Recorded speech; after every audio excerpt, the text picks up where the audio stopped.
ময়ূক রঞ্জন ঘোষ বিতর্কিত সংবাদ উপস্থাপন, ভুল তথ্য দিয়ে সাজানো গল্পের উপর দাঁড়িয়ে চিৎকার চেঁচামেচিতে উত্তেজনা তৈরি করেই ইতিমধ্যে আলোচনায় রিপাবলিক বাংলার এই উপস্থাপক। সাংবাদিকতার নীতি নৈতিকতাকে ছাপিয়ে যে কাউকে আক্রমণ ও সম্মানহানি যেন তার প্রধান কাজ। এবার তার আক্রমণের শিকার পশ্চিমবঙ্গের জনপ্রিয় অভিনেতা ঋত্বিক চক্রবর্তী। পশ্চিমবঙ্গের জনপ্রিয় অভিনেতা ঋত্বিক চক্রবর্তী ফেসবুক পোস্টের পর এবার সামাজিক যোগাযোগ মাধ্যমে এক অভিনেতার বিরুদ্ধে স্ট্যাটাস দিয়েছেন পশ্চিমবঙ্গের আলোচিত এই সংবাদকর্মী। নেটিজেনদের ধারণা, ঢালিউড অভিনেতা ঋত্বিক চক্রবর্তীর ফেসবুক পোস্টেরই পাল্টা জবাব দিয়েছেন ময়ূক। যদিও এর আগে অভিনেতা ফেসবুকে লিখেছেন, ধরুন একটা গাধার নাম দিলেন ময়ূর আর তাকে কালারফুল করতে পাশে বসালেন রঞ্জন, তাহলে পুরোটাই হলো ময়ূর রঞ্জন।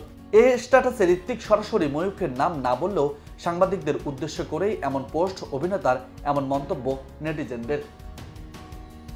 অভিনেতার স্ট্যাটাসটি দ্রুত ভাইরাল হলে বিভিন্ন সংবাদ মাধ্যমে এ নিয়ে খবরও প্রকাশিত হয়।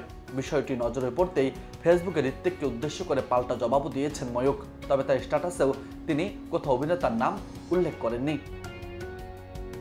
ফেসবুক পোস্টে বিতর্কিত এই সংবাদকর্মী লিখেছেন, ভেবেছিলাম শুধু বাংলাদেশের অনেক চ্যানেল ইউটিউবারকে খেয়ে পরিয়ে বাঁচিয়ে রেখেছি। আমাকে দিয়ে কন্টেন্ট বানিয়ে তারা সবাই দুবেলা খাচ্ছে, গাড়ি বাড়ি করছে। আজ দেখি ঘরে বসে যাওয়া এক অভিনেতার ফ্লপ ক্যারিয়ারকেও পুনর্জীবিত করলাম। নিজের সিনেমার প্রমোশন ভিডিও, কন্টেন্ট বা ইন্টারভিউ পোস্ট করলেও এত লাইক কমেন্ট পায় না যতটা আজ পেয়েছে। এরপর ময়ূক লিখেছেন, শুনেছি আর চাকরি চুরির টাকায় বানানো সিনেমায় অভিনয় করতে হবে না। আমাকে নিয়ে লিখে 2 পাইস লাভ যদি কারো হয়, আমি তার পাশে দাঁড়াতে রাজি। বড় ভালো লাগলো, আর কেরিয়ার ঘুরে দাঁড়াক।